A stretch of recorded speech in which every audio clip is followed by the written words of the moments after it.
బంగారం, బ్యాంకులు, ఇతర ప్రైవేటు సంస్థల్లో ఉన్న విడిపించి కొనబడను. కొమ్మూరి గోల్డ్, ఆంధ్ర మరియు తెలంగాణ. నమస్తే, వెల్కమ్ టు మనం టీవీ. నా పేరు వలి. ప్రస్తుతం నాతో పాటు ఉన్నారు స్టూడియోలో ప్రముఖ రాజకీయ విశ్లేషకులు అంకమరావు గారు. వారితో మాట్లాడదాం. అంకమరావు గారు నమస్తే సార్. నమస్తే మా వలి. అంకమరావు గారు, వైసీపీలో ఉన్నటువంటి అగ్ర నాయకులందరూ కూడా ఇప్పుడు అధినేతకి వ్యతిరేక గళం వినిపిస్తున్న పరిస్థితి మనం చూస్తున్నాం. బాలినేని కావచ్చు, ఇంకొక చాలామంది ఒక్కొక్కరుగా బయటపడుతూ ఉన్నారు. ఎలా చూస్తున్నారు అంటే, ప్రతిపక్షం పరిమితమైన ప్రధాన ప్రతిపక్షం కూడా లేదు జగన్మోహన్ రెడ్డి గారికి, వైఎస్ఆర్ కాంగ్రెస్ పార్టీకి. గతంలో జరిగిన ఉదంతాలను కూడా గుర్తు చేసుకుంటూ మా నాయకుడు కక్షపూరితంగా వ్యవహరించాడు కాబట్టి మాకు ఇలాంటి దుస్థితి వచ్చిందని చెప్పి వాళ్ళు బాధపడుతూ చెప్తున్న పరిస్థితి మనం చూస్తున్నాం. ఎలా చూస్తారు సార్? అంటే ఇక్కడ వలి గారు ఒక విషయం గురించి కనుక మనం క్షుణ్ణంగా ఆలోచిస్తే జరుగుతుంది ఏంటంటే, వైఎస్ఆర్సీపీ పార్టీలో న్యాయానికి కానీ, చట్టానికి కానీ, ధర్మానికి కానీ అనుగుణంగా వాళ్ళు పరిపాలన చేయాలి రాజ్యాంగబద్ధంగా. అది వాళ్ళందరికీ తెలుసు. కాకపోతే ఆ రోజు 151 స్థానాలు రావటం, మరి పథకాలు ఇస్తున్నాడు కాబట్టి రేపొద్దున మళ్ళీ ఈయనకి వస్తే మనకి ఇబ్బంది అనే ఆలోచనతో తప్పులు జరుగుతున్నా కూడా చాలామంది మౌనంగా బరాయించారు.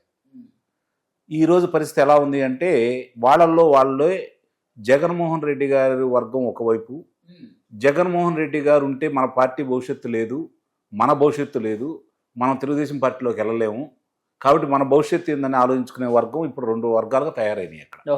దానివల్ల ఒక్కొక్కరు వాళ్ళ తప్పు. ఇప్పుడు చూడండి మీరు, చాలామంది ఇప్పుడు ఆర్టుకోరు మనుషులు అనుకున్న వాళ్ళు కూడా, నమస్తే ధర్మవరం అన్న వ్యక్తి కూడా ఎవరి వాళ్ళు ఓడిపోయాం, ఎందుకు ఓడిపోయాం అని చెప్పి వరుస చెప్పుకుంటూ వస్తున్నారు కదా. అవును, చాలామంది కూడా జరుగుతున్న పరిణామాలు, చివరికి పేరు నానితో సహా జరుగుతున్న పరిణామాల గురించి ప్రజల మధ్య అధికారుల మీద ఆధారపడ్డాడు అని చెప్పని ఇప్పుడు బయటపడుతున్నారు. మరి ఆయన మంత్రిగా ఉన్నప్పుడు కానీ తర్వాత కానీ చెప్పలేదు కదా 5 సంవత్సరాలు. ఇలా ఒక్కొక్కరు బయటకు వస్తూ ఉన్నారు. ఇప్పుడు వాళ్ళ ఉద్దేశం ఏంటంటే, గతంలో కూడా చూడండి మీరు, ఇప్పుడు రాజకీయాలు ఒకనాడు సిద్ధాంతం మీద నడిచినాయి, ఈరోజు అధికారం మీద నడుస్తున్నాయి. సిద్ధాంతం లేదు, అధికారం ఎవరుంటే వాళ్ళ పంచం చేరడానికి సిద్ధపడుతున్నారు. ఆ సిద్ధపడే క్రమంలో జరుగుతున్నటువంటి పరిణామాలు ఏందయ్యా అంటే, వాళ్ళని కాపాడుకోవడం కోసం వాళ్ళ వల్ల జరిగినటువంటి విధ్వంసాన్ని ఆ పార్టీలోకి వెళ్తే కొన్ని రోజులు దాన్ని బయటికి తీసుకురాకపోవడం, అదే కనుక ప్రజల్లో చర్చనీయాంశం కనుక అయితే అప్పుడు ఆలోచిస్తారు వాళ్ళు. ఓకే, కానంత వరకు వాళ్ళు కాపాడుకోవడం కోసం పార్టీలు మారే క్రమంలోనే ఉన్నారు తప్ప ఆ పార్టీ మీద ప్రేమ, ఆ సిద్ధాంతం ప్రేమ అయితే కాదు. ఇప్పుడు మీరు అన్నట్టు వీళ్ళు కొంతమంది, ఇప్పుడు ముఖ్యంగా ఇక్కడ జరుగుతున్న పరిణామాలు కనుక మనం చూసుకుంటా ఉంటే, జగన్మోహన్ రెడ్డి గారికి 2012 నాటి రోజులు తిరిగి పునరావృతం కాబోతున్నాయి. ఆయన తప్పించుకోలేరు. దానికంటే కూడా ఎక్కువగా ఈ 5 సంవత్సరాల్లో జరిగిన కార్యక్రమాలన్నీ తెలుగుదేశం పార్టీ వ్యూహాత్మకంగా, ఇది కూడా మళ్ళీ గుర్తుపెట్టుకోండి మీరు, వ్యూహాత్మకంగా ముందడుగులు వేస్తూ ఉంది.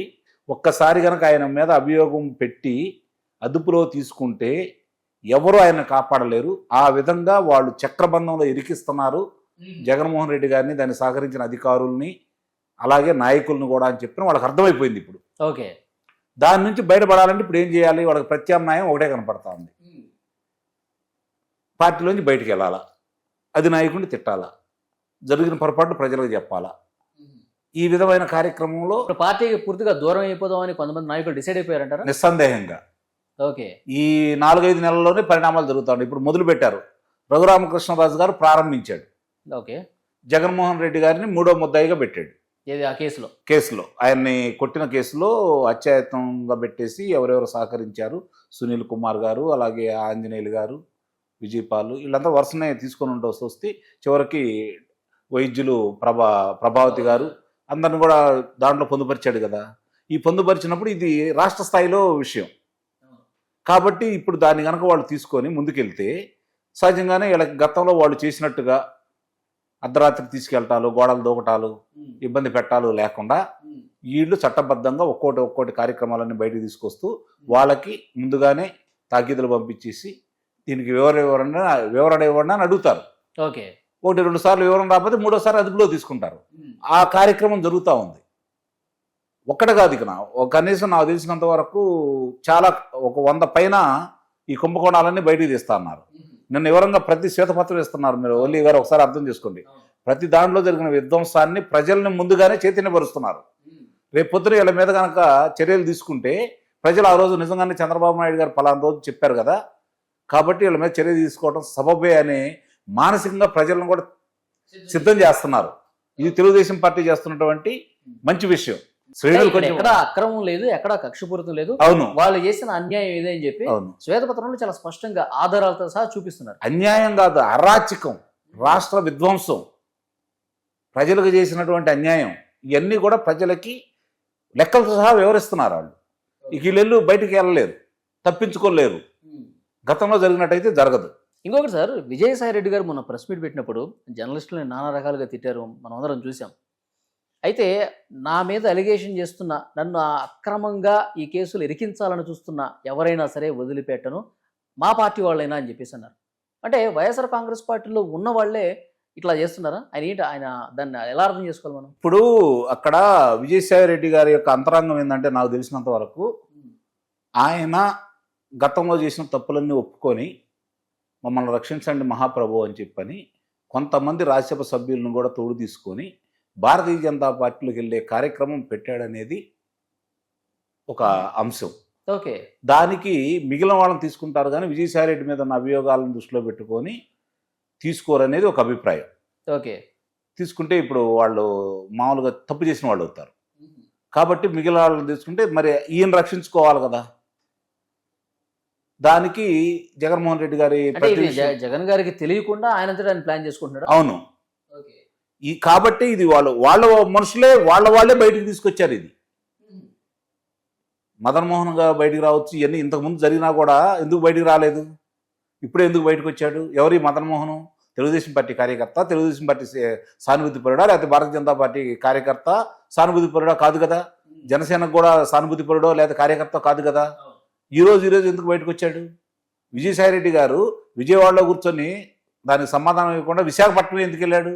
ఓకే, మరి అక్కడ మీరు అన్నట్టు పత్రికా సమావేశంలో ఆయన మాట్లాడిన విధానం చూసుకుంటే, అందుట్లో ఆయన ఉదాహరించిన దాన్ని దృష్టిలో పెట్టుకుంటే, ఒక వర్గం ఆయన దూరం చేయాలని ఆయన మీద అభియోగాలు తీసుకొచ్చేసి ఇవన్నీ చేయడానికి కారకణం విజయసాయి రెడ్డి చెప్పాలనే భావనలో అతను వ్యక్తమైంది కదా. ఇప్పుడు జగన్మోహన్ రెడ్డి గారు ఇదంతా నడిపిస్తున్నారంటారా విజయసాయిని పక్కన పెట్టడానికి? జగన్మోహన్ రెడ్డి గారికి సంబంధించిన వాళ్ళే ఈ చక్రం తిప్పుతున్నారు. జగన్మోహన్ రెడ్డి గారికి కూడా తెలిసిందనేది నా భావన. ఓకే, ఆయన అనుమతి లేకుండా ఎన్ని జరుగుతాయి అనేది నేను భావించను. కానీ రెండవ ముద్దాయిగా ఉండి ఆయన గుట్టుమట్లన్నీ తెలిసిన వ్యక్తి కాబట్టి, ఆయన దూరం చేసుకుంటే ఇబ్బంది కాబట్టి ఒక రకంగా బెదిరింపు కార్యక్రమాలు మొదలు పెట్టారని అయితే నేను భావిస్తున్నాను. ఆ పార్టీలో అంతర్గతంగా జరుగుతుంది. అది బయటకు వెళ్లకుండా కాపాడుకోవాలి కదా. నువ్వు తోక జాడించొద్దు, జాడిస్తే కనుక ఇలాగే ఉంటుంది అని చెప్పి ఒక హెచ్చరిక పంపించారనమాట. అది జరుగుతున్న పరిణామాలు అయితే అది, అందుట్లో ఎలాంటి అనుమానం కూడా ఏం లేదు. వాళ్ళ పార్టీలో జరుగుతున్న అంతర్గత గొడవలే, అసలు దాని గురించి ఎవరు పట్టించుకోరు. ఎందుకు పట్టించుకుంటున్నారంటే అతను మాట్లాడుతున్నాడు. ఇప్పుడు అతను కూడా అంత ఎందుకు మాట్లాడుతున్నాడు అంటే, ఈరోజు జరుగుతున్న కార్యక్రమాలకి అతనే శుద్ధపోస్తాన్ని చెప్పుకోవాల్సిన అవసరం లేదు. జరిగిన పరిణామాలంతా విశాఖపట్నం వాసులందరికీ, ఆ పరిసర ప్రాంతంలో వాళ్ళందరికీ తెలుసు. ఇంకా ఒక్కొక్కటన్నీ బయటకు వస్తాయి. ఎంతమంది ఆస్తుల్ని ఆక్రమించుకున్నారు, ఎంతమందిని ఇబ్బంది పెట్టారు, ఎన్ని పరిశ్రమల్లో జొరబడ్డారు, ఇవన్నీ ఒక్కొక్కటి బయటకు వస్తాయి. తర్వాత ప్రేమ సమాజం ఏదో ల్యాండ్స్ కి సంబంధించి అన్ని బయటకు వస్తాయి. దాంట్లో ఒక్కొక్కటి బయటకు వస్తాయి. ఎన్ని వేల కోట్ల రూపాయలు దూసుకున్నారు దానికి సంబంధించింది, ఇవన్నీ వరుసనే బయటకు వస్తాయి. ఈరోజు మదన్మోహన్ అనే వ్యక్తి అభియోగం మోపిన తర్వాతే కదా ఇవన్నీ బయటకు వస్తుంది. అవి తెలుగుదేశం వాళ్ళ ప్రమేయంతో లేకపోతే వీళ్ళ ప్రమేయంతో అతను మాట్లాడినట్టు అతను ఎందుకు ఇరికిస్తున్నాడు అంటే, ఇక్కడ చాలా తెలివిగా ఎవరిని మాట్లాడుతున్నాడు, ఒక వర్గాన్ని, అంటే కమ్మవారిని, దాంట్లో మొహమాటమే ఉంది, వాళ్ళందరూ దీంట్లో ఉన్నారు అని చెప్పని చూపించడానికి ప్రయత్నం చేస్తున్నాడు. దానికి సంబంధించింది ఎవరు? ప్రసార మాధ్యమాలు ఎవరి చేతిలో అయితే ఉన్నాయో వాళ్ళ పేర్లన్నీ కూడా ఉదాహరిస్తూ వచ్చాడు కదా. అలాగే చాలా తలబిరుసుగా, చాలా అహంకారపూరితంగా అరే ఒరే అని మాట్లాడతాం. ఒక్కసారి వాళ్ళు కూడా తిరగబడి ఏంద్రా విజయసాయి రెడ్డి అంటే ఆయన పరిస్థితి ఏంటి? అవును, అంటే అతనికి ఒక ఆలోచనకు వచ్చేసారు. ఇక మనం ఏ విధంగానూ ఏ వ్యవస్థల్లో కూడా మనం ఇమ్మడలేము. ఇంకా మన ఇబ్బంది పెడతారు, మన పార్టీ వాళ్ళే మన ఇబ్బంది పెడుతున్నారు. ఇప్పుడు ప్రభుత్వం కూడా అన్ని వెలికి తీస్తూ ఉంది. కాబట్టి ఎట్లా పైకి మాత్రం మేకపోతే గాంభీర్యం ప్రదర్శిస్తే ఇది కమ్మ వాళ్ళు చేస్తున్నారు, లేకపోతే టీడీపీ వాళ్ళు చేస్తున్నారు, కుట్రపూరితంగా చేస్తున్నారు. మదన్మోహన్ అనే అతను వ్యక్తి ఎవరు? ఇందాక నేను చెప్పినట్టు ఈ 3 పార్టీలకు సంబంధించిన వ్యక్తి అయితే కాదు కదా. కాకపోతే ఏంటంటే అతన్ని కాపాడుకోవడం కోసం విజయసాయి రెడ్డి గారు, జగన్మోహన్ రెడ్డి గారు ఒకళ్ళ మీద ఒకళ్ళు ఎత్తులపై ఎత్తులు వేసుకుంటున్నారని అయితే నేను భావిస్తున్నాను. కేవలం ఆ పార్టీలో ఉన్న అంతర్గతంగా విషయం ఇది కుమ్ములాట. కానీ ఇప్పుడు ఆయన మాట్లాడిన దాన్ని ప్రతి వాళ్ళు ఖండించాలి. ఒక సామాజిక వర్గం మీదకి రావటం ఏంటి? అంటే ఏంది అహంభావం, ఏంది అహంకారం? అంటే చంద్రబాబు నాయుడు గతంలో అలాగా చూస్తూ ఊరుకుంటారనైనా టాటా తీసి ఎండేస్తారు. అందుట్లో ఎలాంటి అనుమానమే లేదు. ఇప్పుడు నీ దగ్గర సాక్ష్యాధారాలు ఉన్నాయి. ఏమీ లేకుండానే మీరు అంత చేశారు. ఇన్ని కుంభకోణాలు మీ మీద ఉన్న తర్వాత మిమ్మల్ని బంతాట ఆడుకుంటారు రేపు పొద్దున. అందుట్లో అనుమానం ఏముంది? చూద్దాం సార్ నెక్స్ట్ ఏం జరగబోతుందో. Thank you very much Ankamarao గారు.